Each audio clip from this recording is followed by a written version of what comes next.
Hi, this is Scott with 4D Tech. Today we are in a 2016-2017 body style Ford Edge that came Sync 3 equipped but lacks navigation. We will be adding navigation to this vehicle using the Sync 3 navigation upgrade kit from 4D Tech. To perform this upgrade, we need a few basic tools. Phillips and flathead screwdriver,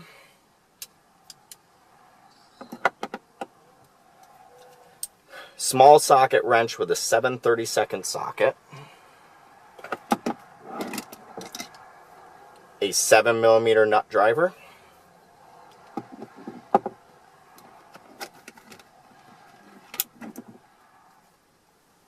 and plastic dash removal tools.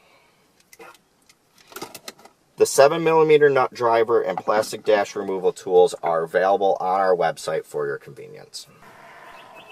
To begin disassembly, we need to remove these two vinyl wrapped trim pieces down each side of the center console first. They unsnap outward from the console. Best place to start is in the open area of the compartment. You just start to push out on the edge until they unsnap and work your way up to the front.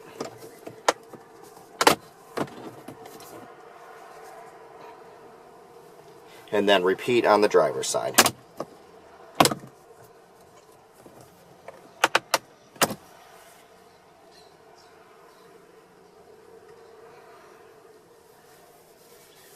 With those pieces of trim unsnapped, next we need to take out this whole center section of trim. That'll include the cup holders, and it's one piece up the sides here, these thin pieces on each side of the heater controls. We'll start at the back corner here and pull up, and we can use one of our dash removal tools to help up in the corners here.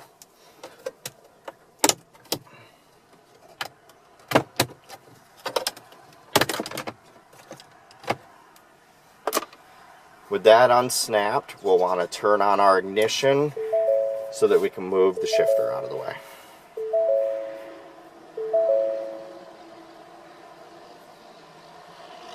Before we move the shifter out of the way, we'll want to apply the parking brake.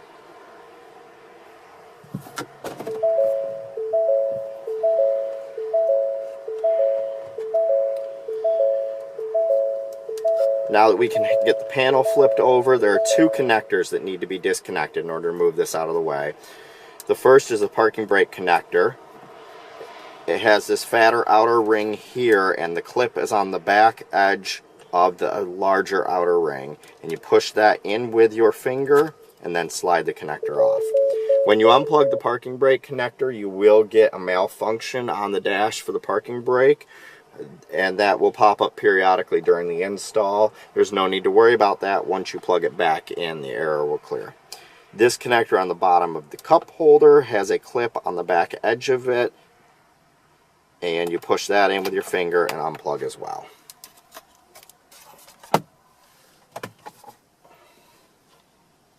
Next, we need to use our 7/32 socket in order to remove the 4 screws holding this compartment in above the shifter.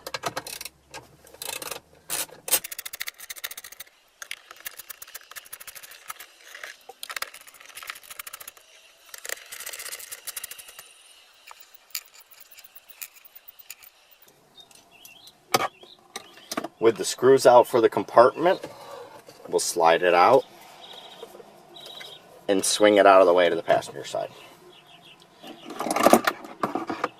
Next, we need to remove the 5 7mm screws holding what's called the shifter carriage in, so we can slide that back out of the way as it overlaps the upper dash panel up in the front edge of it.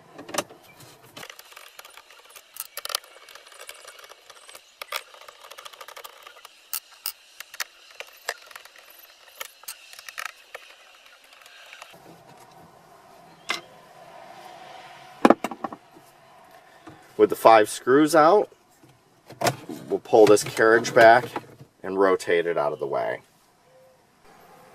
With the shifter carriage out of the way, next thing we need to do is remove the 2 7mm screws that are tucked up underneath here that the shifter carriage had overlapped the trim of.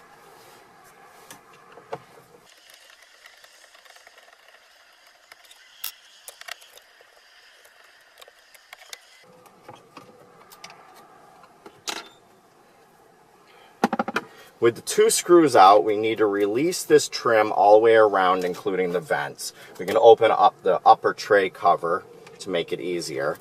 You get underneath the back of this and begin to unsnap and work your way around, and then you can grab the upper corners and pull out. And same thing on this side. With those pulled out, we'll swing the panel down, and there are 2 connectors that need to get disconnected. You simply squeeze the tabs on the top of the connectors and then pull them out.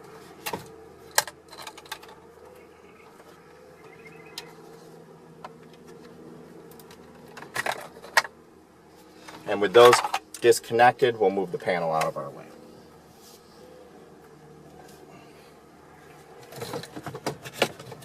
For now, we can put the shifter back in park and shut off the ignition. Next, we need to remove the 4 7mm screws around the screen to get the screen out, in which the APIM that we're replacing is mounted to the back of.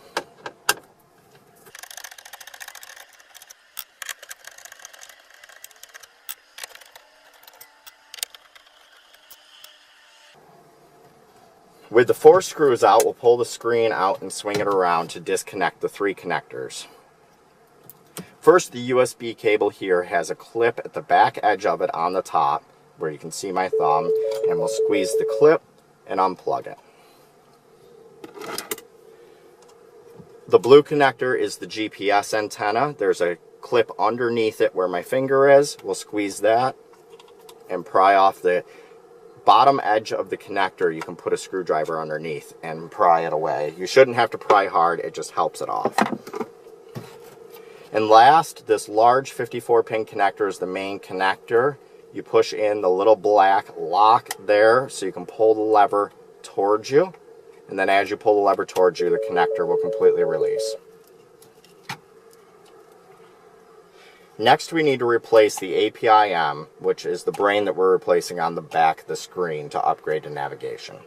The best place to do this is to be able to lay it face down on a table, on the piece of foam that comes in the box, or something soft. For the sake of this video, I'm going to put a cloth up in this opening and set the screen in here so you can see what I'm doing.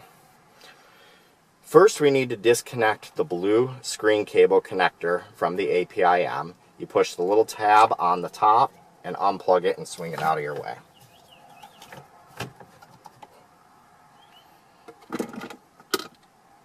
Next, there's 3 Phillips screws that come out.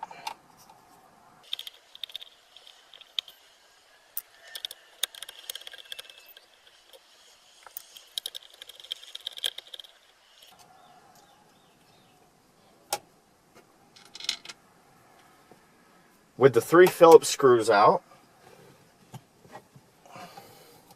we'll remove the brain and replace it with the navigation equipped one from 4D Tech. And now we just need to put the 3 screws back in where we just took them out.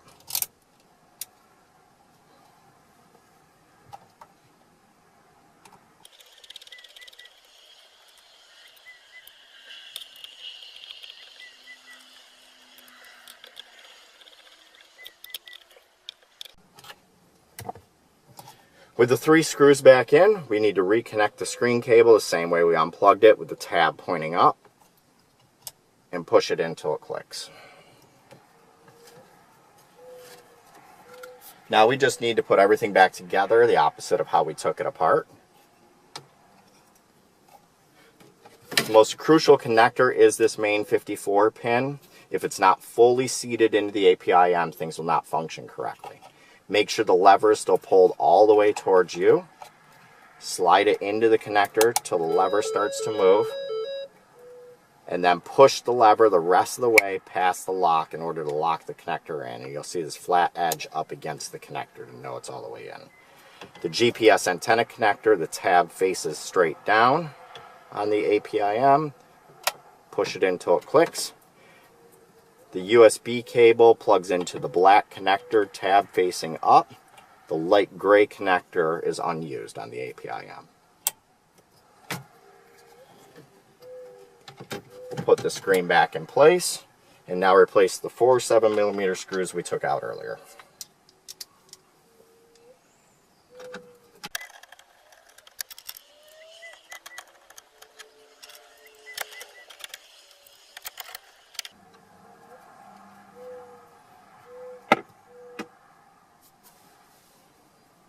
With the 4 7mm screws back in place, we now need to put our dash panel back on.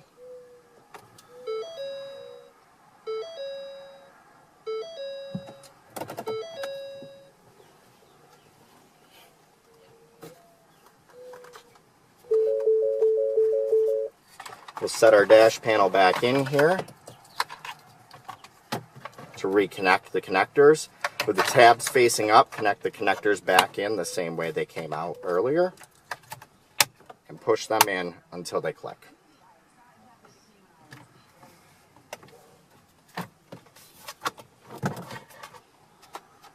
With the connectors back in place, we now need to snap the dash panel back on. You kind of set it in place, and these clips are kind of tricky up here. There's 2 behind here and then 2 that go back behind the heater vents. So you'll just kind of have to work them into place.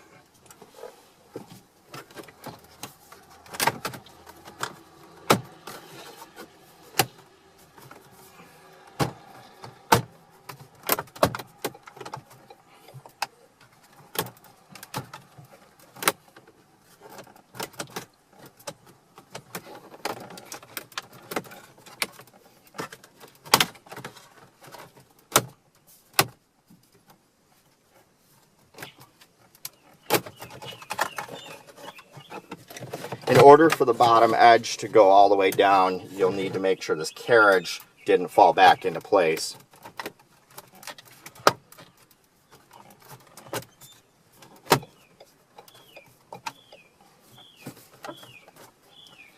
And as I said, you just need to work your way around and make sure that everything seats fully. If it's not sitting right in, just kind of wiggle it around. You don't want to force the panel at all and bend a clip or so. It should drop into place when it's actually lined up. Next, we need to replace the 2 7mm screws we took out earlier down here. These would be the screws in the black lip that comes off of this panel.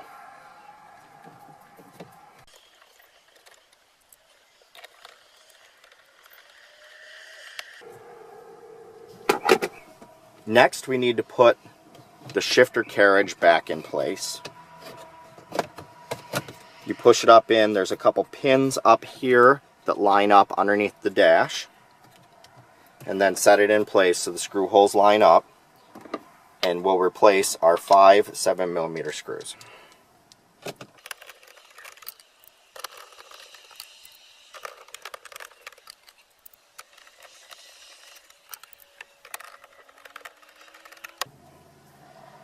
With the shifter carriage back in place, next we need to put the compartment back in place. Sliding that in and tucking the wire behind till the 4 screw holes line up around. We'll grab our screws and our 7/32 socket to put these back in.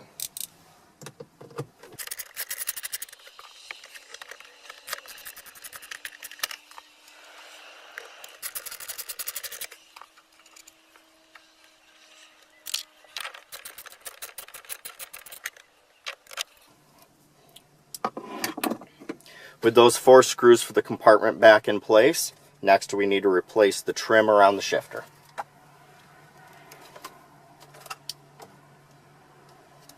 First, we need to reconnect our connectors. You take the parking brake connector with the tab facing downward and push that until it clicks. This small connector slide it in with the double key on the top side of it, which is the two little slits there facing up and the tab facing down until it clicks. Now we'll slide this back in around the shifter. Start clipping it in the front and next to the heater controls, and then snap in place all the way around.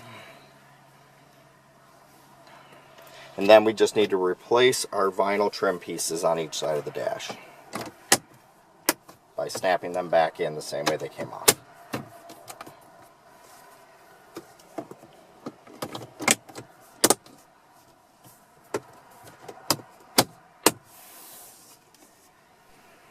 With the dash reassembled and the center console reassembled, we can put the vehicle back in park, and in order to reset the parking brake error, you pull up on the switch first, hold in your brake, and then push down.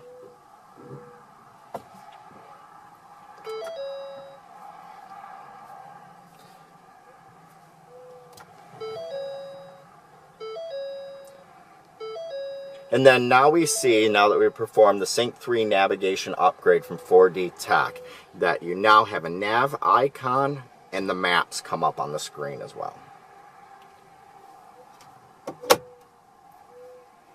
Thank you for checking out our video on the Sync 3 navigation upgrade from 4D Tech.